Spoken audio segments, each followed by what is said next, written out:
अपने पसंदीदा शायर की वीडियो सबसे पहले पाने के लिए एना मुशायरा आज ही सब्सक्राइब कीजिए और बेल आइकन दबाना ना भूलें। शुक्रिया।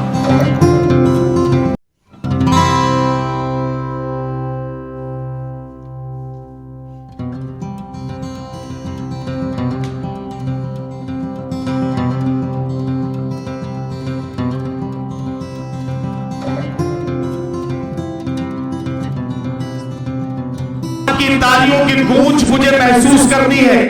आपको यह समझना है कि इससे पहले कि मुशायरा आगे बढ़े और आपके चहीते शायर माइक पर आकर आपकी खिदमत में कलाम पेश करें, लेकिन इस मुशायरे में ये तमाम शायर ये सुनने के लिए आते हैं कि जनाब डॉक्टर जितेंद्र अवार्ड साहब ने मुशायरे की डाइस से, मुशायरे के माइक से हिंदुस्तान की आवाम को मोहब्बत और यकजहती का पैगाम क्या दिया है, इसे सब सुनना चाहते हैं। आप इस्तकबाल करें जोरदार तालियों से। मैं आज के मुशायरे के सरपरस्त और मेहमान खुसूसी मोहतरम डॉक्टर जितेंद्र अवार्ड साहब से गुजारिश और निवेदन कर रहा हूं कि वो माइक पर आए और अपने खिताब से, अपने खूबसूरत गुफ्तगू से और अपने पैगाम से नवाजें। जनाब डॉक्टर जितेंद्र अवार्ड साहब। काफिल साहब, काफिल साहब, हेलो। बस वो लंबी चौड़ी तकरीर तो नहीं करूंगा क्योंकि शासन हमारा नहीं, पुलिस भी हमारी नहीं है और वक्त भी कम है। मैं इस आदमी का, आपको मालूम है कौन है? वे वो शख्स है जिसको अजय कुमार बिष्ट, जिसको दुनिया योगी आदित्यनाथ के नाम से जानते हैं, बिना इसके कसूर के कितने दिन जेल में रहे थे? 9 महीने जेल में रहे। कसूर क्या था? तो ये बच्चों की जान बचाना चाहता था। आजकल एक फैशन हो गया है, नामकरण विधि का एक फैशन हो गया है।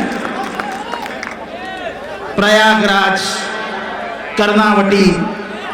अरे भैया, तूने खुद का नाम बदल दिया तो क्या पूरे भारत का नाम बदल देगा?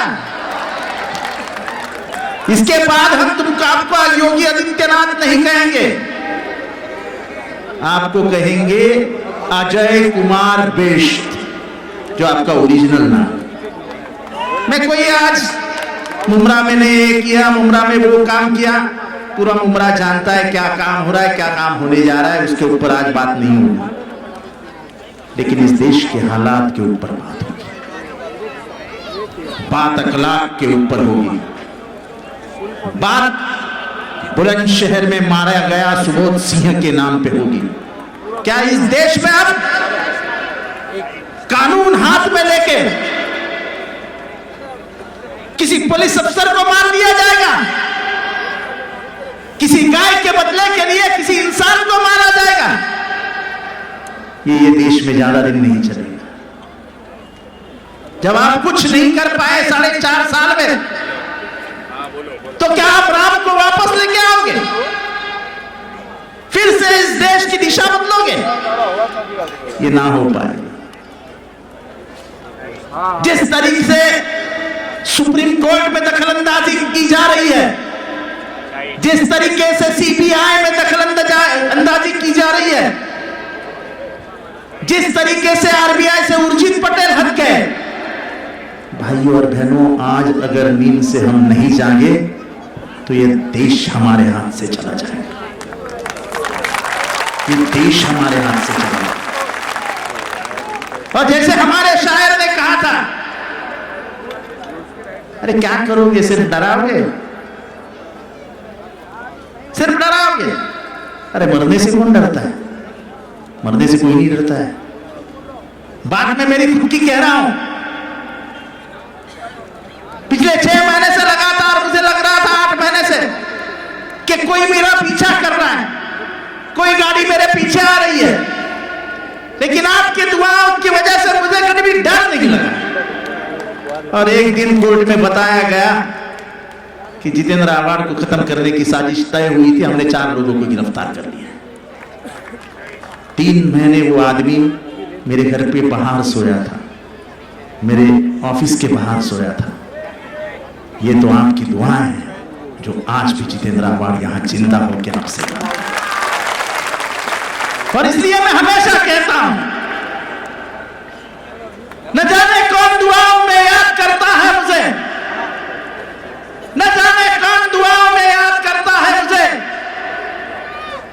जब भी डूब जाता हूं दरिया उछाल देता है। ये आपकी दुआएं। शमीम भाई, आज जितने लोग यहां पे बैठे हैं, मैंने कभी जिंदगी में इतने लोग यहां पे बैठे हुए नहीं देखे। ये हमारे मुशायरे की कामयाबी। अब इमरान भाई, लोग इसको नौटंकी कहते हैं, लोग ये भी कहते हैं कि आमदार येड़ा है, येड़ा। अब येड़े को देखने के लिए 30,000 लोग आते हैं, ये भी क्या कम है? लेकिन चलो उनकी बात छोड़ दो यार, उनको तो कुछ काम भी नहीं है। बराबर बोला था एक व्हाट्सएप ने कि व्हाट्सएप ने ये काम किया है कि सब बेकार लोगों को रोजगार दे दिया। हमारे इधर भी बहुत सारे बेकार हैं जो रोज अपने रात के 3 बजे तक चलाते रहते हैं। मैं सिर्फ 2019 का चुनाव आने वाला है, उसके ऊपर कुछ बात नहीं होगी, लेकिन बात इसके ऊपर जरूर होगी कि हमको तय करना है कि हमें किसको हराना है। हमें तय करना है कि ये देश किसके हाथ में सुरक्षित रहेगा। हमें तय करना है कि मेरे भाईचारे को बचाने वाला कौन है। हमें तय करना है कि अखलाक के हत्यारों को शासन मिलेगा कि नहीं मिलेगा। जब सुबोध का बेटा कहता है कि मेरे बाप का कत्ल इसीलिए हुआ कि वो अखलाक के मारे करियों को जेल भिजवाना चाहता था, हम संविधान की तौहीन सहन नहीं करेंगे। और इसलिए मैं सिर्फ एक ही कहूंगा कि यहां से आवाज जाने दो, पूरे देश को आवाज जाने दो कि हम सब एक हैं, एक होकर लड़ेंगे।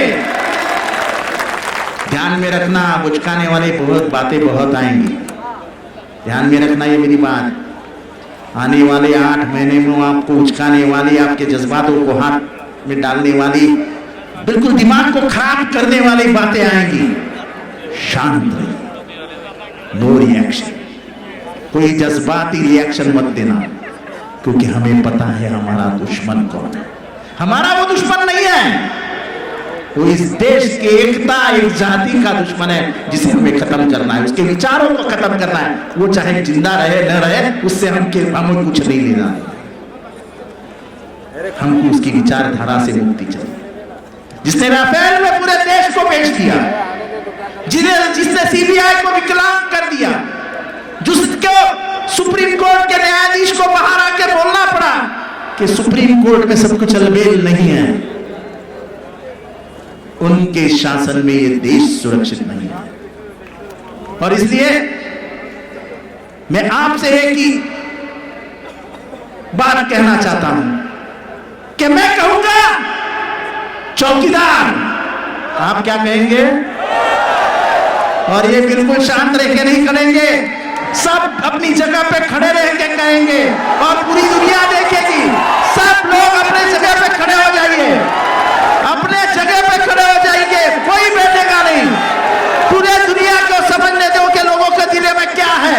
सब खड़े हो जाइए, सब बिल्कुल हाथ उठा करके कहिए चौकीदार, चौकीदार, चौकीदार। दुआओं में याद रखना। खुदा हाफिज। बहुत शुक्रिया मोहतरम